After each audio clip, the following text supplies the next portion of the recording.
आज का हमारा टॉपिक है मोहम्मद बिन तुगलक की राजधानी परिवर्तन की योजना।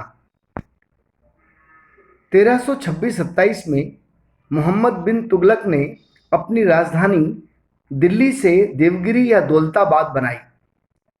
दिल्ली या दिल्ली से दौलताबाद की दूरी लगभग 700 मील थी। इस टॉपिक में हम देखेंगे कि मोहम्मद बिन तुगलक को अपनी राजधानी परिवर्तन क्यों करना पड़ा, उसने अपनी योजना को किस प्रकार लागू किया और इसके क्या परिणाम निकले।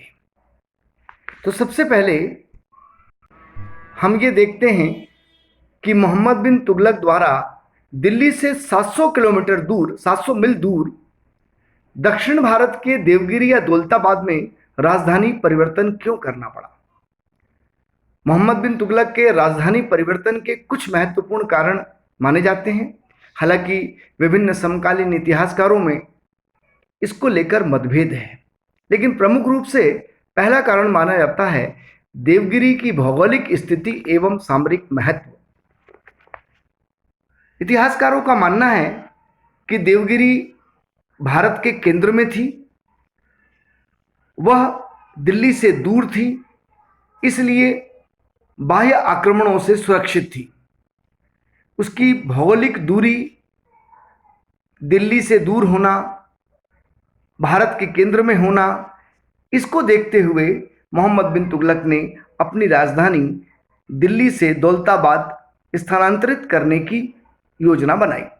देवगिरी भारत के विभिन्न हिस्सों से लगभग बराबर या थोड़ा कम ज्यादा दूरी पर था। दूसरा कारण कुछ इतिहासकारों का या समकालीन लेखकों का मानना है कि सुल्तान दिल्ली के नागरिकों से नाराज था। वह दिल्ली के नागरिकों को सजा देना चाहता था, इसलिए उसने दिल्ली से अपनी राजधानी सुदूर दक्षिण में या दक्षिण भारत में देवगिरी को बनाया। इब्न बतूता जो समकालीन इतिहासकार है, वह मोहम्मद बिन तुगलक के समय भारत आया था, जिसने रेहला नामक पुस्तक लिखी। इस विदेशी यात्री इब्न बतूता ने लिखा है कि दिल्ली का सुल्तान मोहम्मद बिन तुगलक दिल्ली के नागरिकों से नाराज था। दिल्ली के नागरिक उसे गंदे गंदे पत्र लिखते थे। वे रात्रि के समय चोरी से उसके महल में कुछ पत्र डाल देते थे जिसमें सुल्तान की आलोचना होती थी, इसलिए वह दिल्ली के नागरिकों से नाराज था और दिल्ली के नागरिकों को दंड देना चाहता था। हालांकि बाद के कुछ इतिहासकारों ने इस बात का समर्थन भी किया है, किंतु ऐसा नहीं माना जा सकता। यदि वह नागरिकों को दंड देने के लिए अपनी राजधानी दिल्ली से देवगिरी बनाता तो वह कभी भी दिल्ली के लोगों को उनके मकानों का हर्जाना नहीं देता और उसने राजधानी परिवर्तन के समय जनता को जो सुविधाएं प्रदान की वह प्रदान नहीं करता। इसलिए इस कारण को राजधानी परिवर्तन करने का कारण मानना थोड़ा कम ही उचित प्रतीत होता है। तीसरा, कुछ इतिहासकारों का मानना है कि वह दोआब की जनता को दंड देना चाहता था, लेकिन इसे भी आधुनिक इतिहासकार नहीं मानते। एक महत्वपूर्ण कारण था अलाउद्दीन खिलजी के समय से ही मंगोलों के आक्रमण भारत में होते रहते थे। मंगोल न केवल भारत के उत्तर पश्चिमी सीमा क्षेत्र में आक्रमण करते थे, बल्कि वो दिल्ली के आसपास भी आक्रमण करने लगे। अलाउद्दीन ने दिल्ली के आसपास हो रहे मंगोलों के आक्रमण से बचने के लिए ही किले की स्थापना भी की थी। इसलिए मोहम्मद बिन तुगलक चाहता था कि उसकी राजधानी मंगोलों के आक्रमण से बची रहे, इसलिए वह दक्षिण भारत में अपनी राजधानी बनाना चाहता था जहां मंगोलों के आक्रमण की संभावना न रहे। इसके अलावा कुछ इतिहासकार ये भी मानते हैं कि दक्षिण भारत में मोहम्मद बिन तुगलक मुस्लिम संस्कृति का विकास करना चाहता था। हालांकि इन सब कारणों के बावजूद भी एक बात स्पष्ट है कि वह दिल्ली के नागरिकों को सजा तो नहीं देना चाहता था, किंतु वह एक नवीन प्रयोग करने वाला आदमी था। वह समय से आगे की सोचने वाला शासक था, इसलिए भी उसने राजधानी का परिवर्तन किया होगा। कुछ इतिहासकार मानते हैं कि उसकी दोनों राजधानी रही, दिल्ली भी राजधानी रही और देवगिरी भी राजधानी रही। अब एक महत्वपूर्ण बात यह है कि उसने अपनी राजधानी परिवर्तन की योजना को किस प्रकार लागू किया। जैसा कि मैं पहले बता चुका हूं कि लगभग 1326-27 में उसने राजधानी परिवर्तन की योजना को लागू किया। दिल्ली की देवगिरी से दूरी लगभग 700 मील थी। उसने राजधानी दिल्ली से जो लोग दक्षिण भारत के देवगिरी में गए उनके लिए बीच बीच में छायादार वृक्ष लगाए, उनके रुकने के लिए सरायों की स्थापना की, उसने कुओं का निर्माण किया, बावड़ियों का निर्माण किया। इस प्रकार उसने ये प्रयास किया कि यात्री जब दिल्ली से देवगिरी की तरफ जाएं तो उनको किसी प्रकार की असुविधा का सामना न करना पड़े। अब प्रश्न आता है कि क्या उसने दिल्ली के सभी नागरिकों को दौलताबाद जाने के आदेश दिए या कुछ व्यक्तियों को जाने के आदेश दिए। इसमें विभिन्न इतिहासकारों का विभिन्न मत है,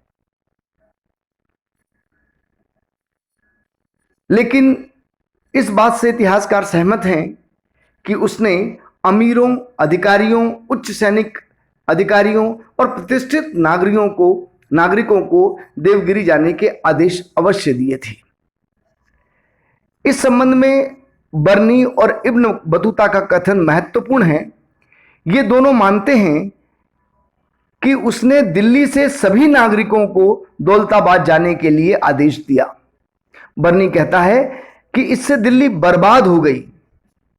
दिल्ली की इमारतें, महल और उसके आसपास के क्षेत्र में कोई नहीं रहा। बिल्ली और कुत्ता भी दिखाई नहीं देता था। हालांकि बर्नी के इस कथन में अतिशयोक्ति हो सकती है, लेकिन इससे यह स्पष्ट होता है कि उसने अधिकांश लोगों को या दबाव डालकर लोगों को दौलताबाद जाने के लिए आदेश दिया होगा। इसी प्रकार इब्न बतूता लिखता है कि सुल्तान के आदेश पर खोज करने के लिए उसके गुलामों को कहा गया। जब गुलामों ने लोगों की खोज की तो राजधानी में एक लंगड़ा मिला और एक अंधा मिला।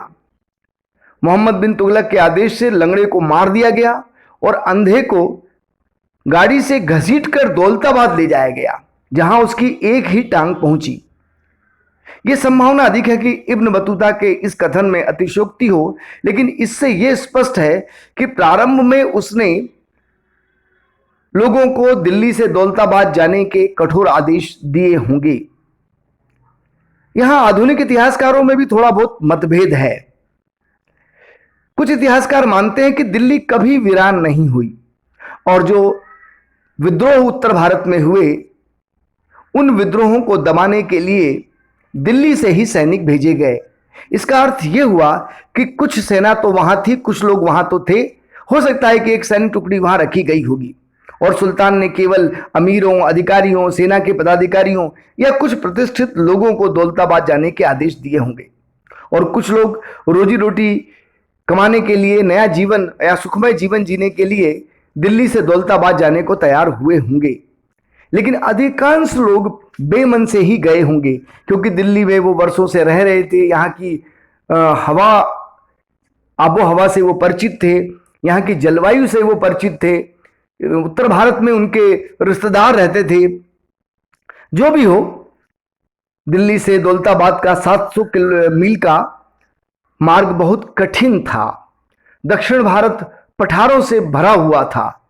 दिल्ली से दौलताबाद जाने में जंगल के रास्ते और पहाड़, नदी नाले भी पड़ते थे। इस दुष्कर रास्ते को आसान बनाने के लिए मोहम्मद बिन तुगलक ने जगह जगह चौकियां बनाई, बनवाए, सराय बनाई, जिससे लोगों को सुविधा न हो सके। लेकिन उसने राजधानी परिवर्तन का समय गर्मी का चुना। यह उसकी बहुत बड़ी गलती थी।